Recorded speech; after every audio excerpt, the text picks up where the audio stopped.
So good afternoon, everyone. Uh, I'm going to talk about a subject, uh, which sits at the heart of Indian infrastructure journey, the skill development.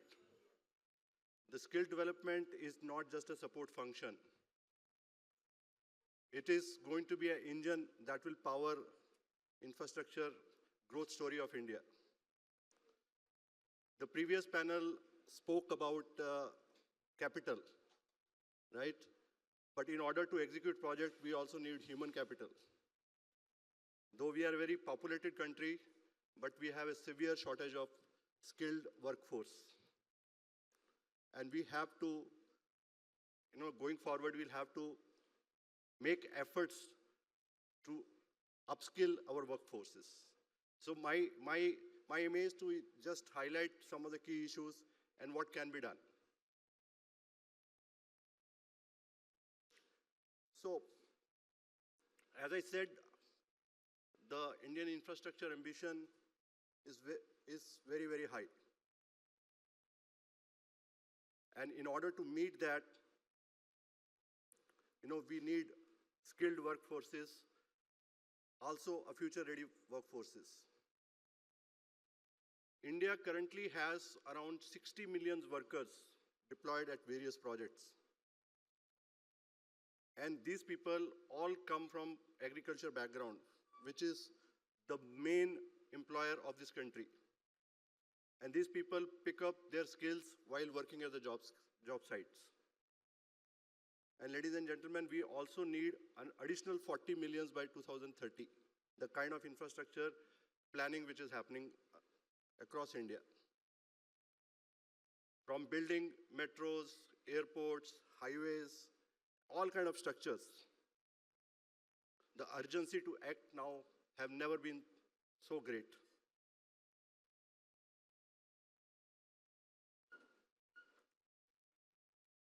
We have challenges. The foremost challenge, there is a disconnect between the academia and what industry needs, right? We teach something, but we work different. So there is a strong need to connect that dot. Then the technology is picking up, but the sad part is the digital literacy remain low as of now. There is a lot of skill required in order to learn all latest AI, BIM, or you even say, for example, modular constructions. And this industry is also accident prone. We have, around 50,000 accidents every year, which actually underscores the requirement of upskilling the workforces. And lastly, the women participation in this sector remains low. We only have, 12% participation of women, which actually calls for inclusivity policies. And this is something I believe is an untapped potential. So, put together, this gap need to be bridged.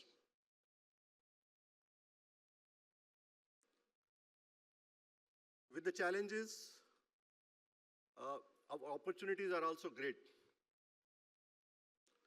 The augmented reality, virtual realities are actually revolutionizing the trainings for a high-risk job. We have government programs, Skill India, NSDC, which actually has a far reach as well as the quality. Then, as I said, we have a technology which can actually make our practices very, very modern. We can also do projects with a lot of efficiencies and accuracy if we adopt the technologies which are available.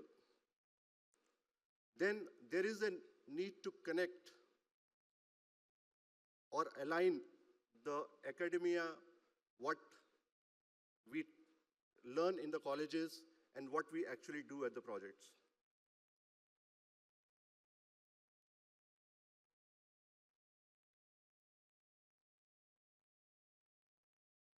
So put together, if we put all these pieces together, it will have a very transformative impact.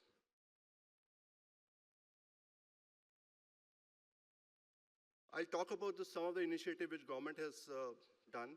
Government, in fact, has laid a very strong foundations. Skill India provides a national umbrella for training workforces. We have Pradhan Mantri Kushal Vikas Yojana, which actually provides short-term relevant industry-related programs.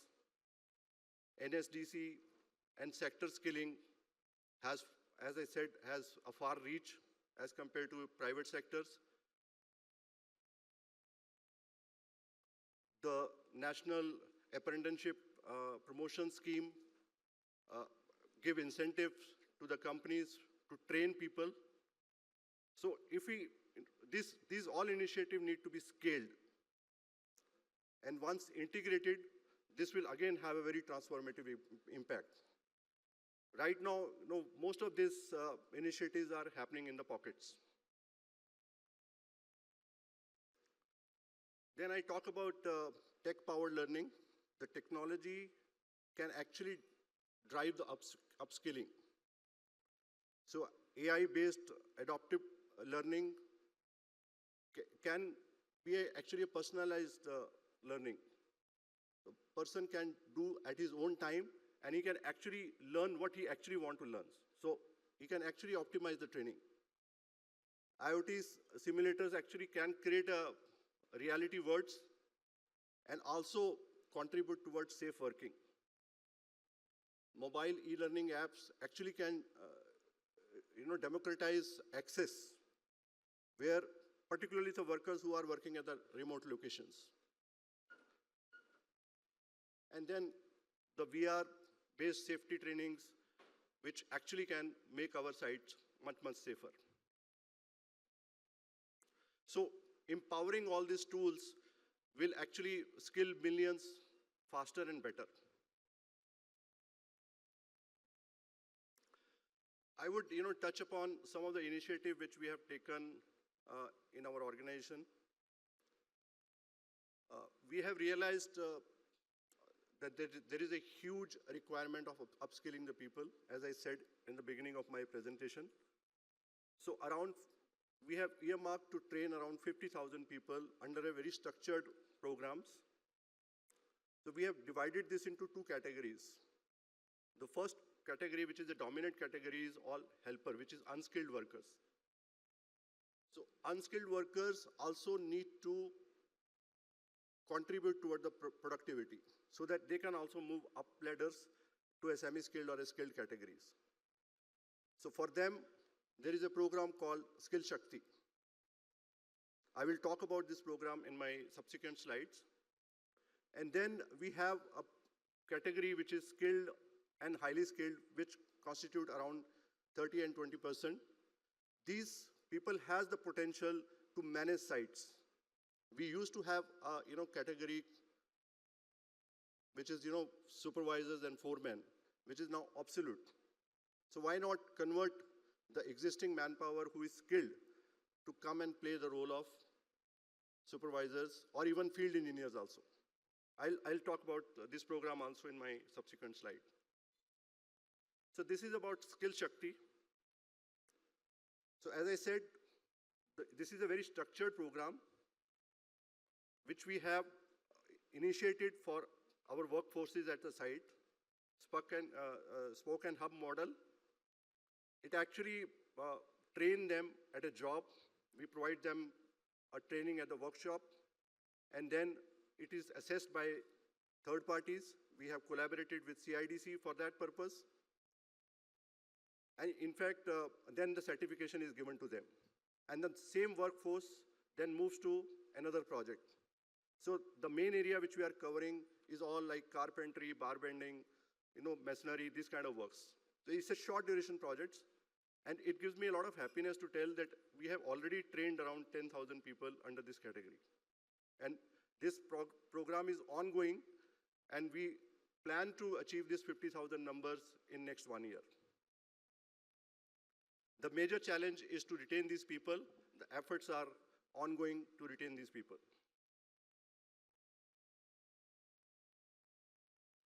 Then this is a Nirman Naik, which actually talks about creating experienced foremen, supervisors, and even field engineers.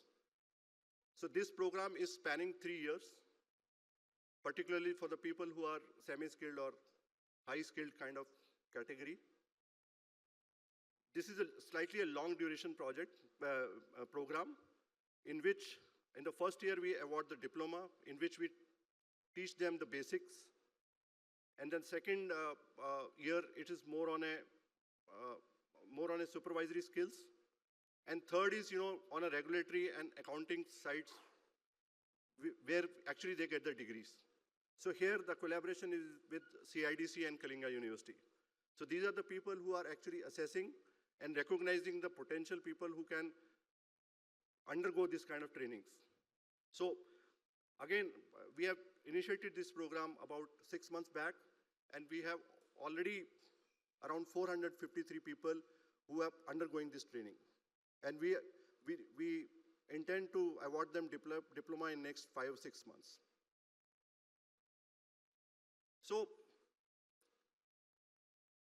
finally, what are the strategic imperatives for the way forward?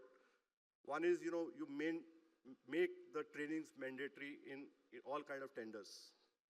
There are certain tenders like DMRC tenders where training is mandatory, 96 hours induction training is mandatory, but I'm taking it little ahead.